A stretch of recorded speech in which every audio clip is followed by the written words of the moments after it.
Rasul Shallallahu Alaihi Wasallam mengatakan, balighu anni walau ayat, sampaikan dari aku walaupun satu.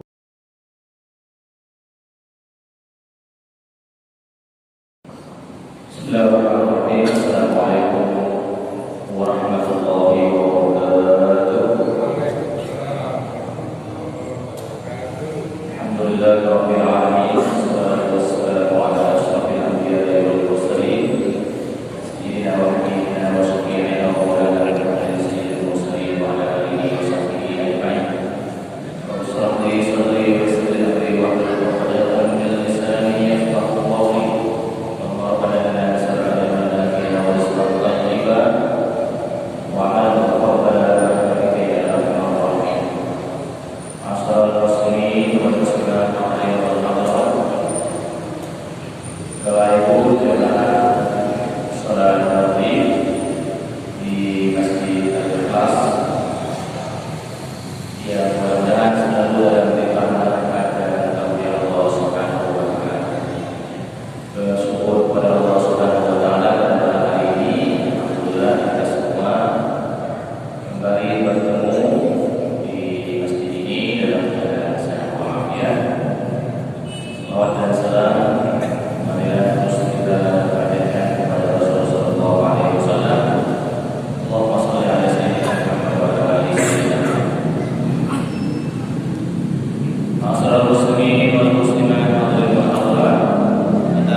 Beda dengan tahlilan. Tahlilan itu sebenarnya adalah acara tersendiri dan takziah ini adalah acara tersendiri juga. Jadi takziah dengan tahlilan itu ada bedanya. Bedanya apa? Kalau takziah ini diundang tidak diundang, dia sunnah. Kalau tahlilan kan kita tidak diundang, tidak lemah kan? Kalau takziah tidak.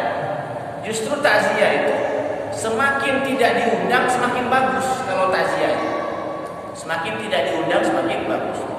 Siapa saja yang kita tersiar kabar ada orang yang meninggal dunia, mau dia orang dekat kita, mau dia orang jauh, mau dia musuh politik kita misalnya kan, atau dia kawan kita, sama saja sunnahnya kita datangi orang itu untuk kita bertakziah. Tapi kalau tahlilan beda. Itu pertama. Tapi kadang-kadang juga antara takziah dengan tahlilan ini dianggap, ini poin nomor 2, dianggap satu paket. Dia datang untuk bertakziah, mengucapkan hal-hal yang bagus di keluarga almarhum, kita datang, kita ramein. Kemudian kan kita dudukkan sementara kan. Nah saat duduk itulah akhirnya kita lakukan baca yasin, kita lakukan tahlil, kita baca salawat, kita doa, baru kita pulang. Jadi kadang-kadang antara takziah dan tahlilan ini dibuat satu paket. Kalau mau dipisahkan seperti yang tadi saya sebutkan, saya orang meninggal dunia pagi, kita datang pagi, ini kita takziah. Selesai takziah balik kita. Walaupun tanpa ada tahlilan itu sudah sah disebut dengan takziah. Tapi kalau seandainya ada yang datang lagi malam hari, yang pagi tadi sudah datang, dia datang lagi malam hari, itu kan sebenarnya kan dia takziah yang kedua kalinya dan sekaligus dia tahlilan. Bagi yang belum datang pagi itu, baru sempat muncul malamnya, itu sebenarnya dia takziah yang pertama, plus juga dia tahlilan. Nah, masalah muslimin wal muslimat, inilah nanti yang pengen kita lanjutkan, yaitu perkara kalau takziah saya kira sudah bisa difahami lah. Seluruh ulama sepakat takziah itu hukumnya sunnah. Berpahala kita mentakziahi keluarga orang yang meninggal dunia, walaupun tidak berdosa kalau seandainya kita tidak sempat atau bahkan tidak sama sekali. Tapi kalau yasinan, tahlilan, nah disinilah nanti muncul perbedaan pendapat di antara para ulama. Jadi yasinan dan tahlilan ini anggap saja ada dua kelompok besar. Satu, ada kelompok yang menganggap sebenarnya tidak ada dasar atau tidak ada acara tahlilan di dalam Islam. Ini pendapat yang pertama. Pendapat yang kedua, bahwa tahlilan di dalam Islam itu bisa dibenarkan asalkan misalnya ketentuan-ketentuan di dalam tahlilan itu tidak ada hal yang melanggar dalam syariat. Jadi dua kelompok ini sampai sekarang, dari dulu sampai sekarang ini terus bertahan dalam pendapat masing-masing. Walaupun kedua kelompok ini pada intinya, pada dasarnya nanti akan disatukan oleh poin-poin yang mereka sepakati. Misalnya, mereka sepakat, baik kelompok yang setuju dengan tahlilan atau kelompok yang tidak setuju dengan tahlilan, mereka sepakat bahwa satu, mendoakan mayit itu sunnah. Ini semuanya sepakat.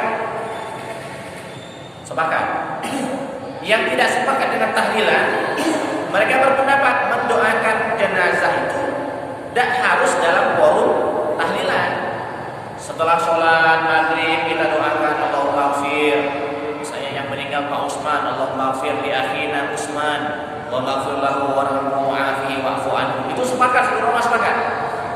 Mereka yang mendukung tahlilan, ya mereka ngomong kalau mendoakan sendiri-sendiri setelah sholat, kadang-kadang lupa, kadang-kadang lesu, kadang-kadang tidak pacak juga mendoakan dalam bahasa Arab. Akhirnya mendoakannya rame-rame. Ini teknis yang saya sebut dengan perbedaan dalam teknis. Tapi setidaknya mereka sepakat bahwa poin mendoakan jenazah itu semuanya tidak ada yang tidak sepakat. Boleh, bahkan sangat dianjurkan, bahkan sunnah hukumnya mendoakan almarhum dan almarhum. Ini pertama. Yang kedua, mereka juga sepakat sebenarnya adalah sedekah atas nama almarhum dan almarhumah itu diperbolehkan dan bermanfaat untuk jenazah. Ini poin yang kedua yang ingin saya sampaikan. Titik temu antara yang setuju dengan tahlilan dan yang tidak setuju dengan tahlilan, bahwa sedekah atas nama almarhum dan almarhumah tidak ada yang tidak sepakat, semuanya sepakat boleh. Landasannya banyak, hadis-hadis sahih yang melandaskan sedekah atas nama mayit ini banyak. Nah, tinggal sekarang ini adalah kalau mereka yang tidak setuju dengan tahlilan, mereka kepinginnya kalau ada yang mau sedekah atas nama mayit, sedekahnya jangan dalam model tahlilan. Sedekahnya mana duit, masukkan ke Masjid Al-Ikhlas, niatkan untuk almarhum. Mereka setujunya begitu. Ada duit 200.000, datang ke panti mana misalkan, ini kami sedekah ke panti misalnya, nah ini kami niatkan untuk almarhum dan almarhumah. Seluruhnya sepakat, nggak ada yang tidak sepakat. Nah mereka yang setuju dengan tahlilan, mereka akan mengatakan sebenarnya makan-makan yang kami sediakan ini kami niatkan untuk sedekah atas nama almarhum. Itu alasannya. Ini titik temunya ya. Kita cari titik temunya terlebih dahulu. Nah, barulah kemudian yang berikutnya adalah bahwa membaca Al-Quran hukumnya sunnah. Mereka semua sepakat. Baca Yasin hukumnya boleh, tahlil, zikir la ilaha illallah Muhammadur Rasulullah, salawat, semuanya tidak ada yang tidak setuju. Cuma teknisnya saja yang mereka tidak sepakat. Jadi mereka yang tidak sepakat dengan tahlilan ini, mereka kepinginnya teknisnya jangan dibuat seperti itu, dibuat terbuka saja, jangan dibuat paket seperti itu. Tapi mereka yang setuju dengan tahlilan, tidak apa-apa dibuat paket, karena kalau dibukakan begitu saja, kadang-kadang tidak tergawi,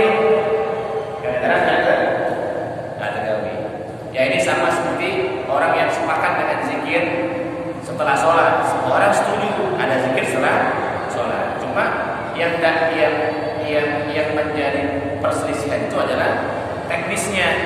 Ada di antara kita yang tidak sepakat zikir setelah sholat itu dibuat bersama. Bagi mereka dewe-dewe baik, tidak usah bersama itu. Tapi bagi kita yang sepakat dengan zikir bersama, ada apa-apa, karena dengan zikir bersama ini Satu, ini pembelajaran bagi kita, bagi jamaah, bahwa model zikirnya bisa seperti ini, bisa seperti ini, bisa seperti ini, dengan paket seperti itu ya. Lalu kemudian yang kedua adalah kita juga mengajari anak-anak, orang-orang muda misalnya, yang mereka secara umum misalnya belum terlalu paham apa yang harus kami baca setelah sholat. Nah, baru kemudian yang berikutnya adalah ya, bahwa zikir secara berjamaah ini sudah menjadi darah daging, turun temurun, sudah lama. Ibaratnya orang kita sudah menganggap ini seakan-akan menjadi bagian dari kehidupan mereka. Apalagi kalau seandainya di desa-desa, mungkin di kota ya, mungkin sudah terlalu ramai. Tapi kalau di desa-desa, saya kira suara-suara zikir dari orang-orang yang ada di masjid itu adalah suara-suara yang indah sekali untuk didengarkan. Di tempat-tempat terpencil, di desa-desa. Kalau di kota-kota mungkin suaranya sudah campur baur dengan suara kebisikan yang lainnya. Nah, kira-kira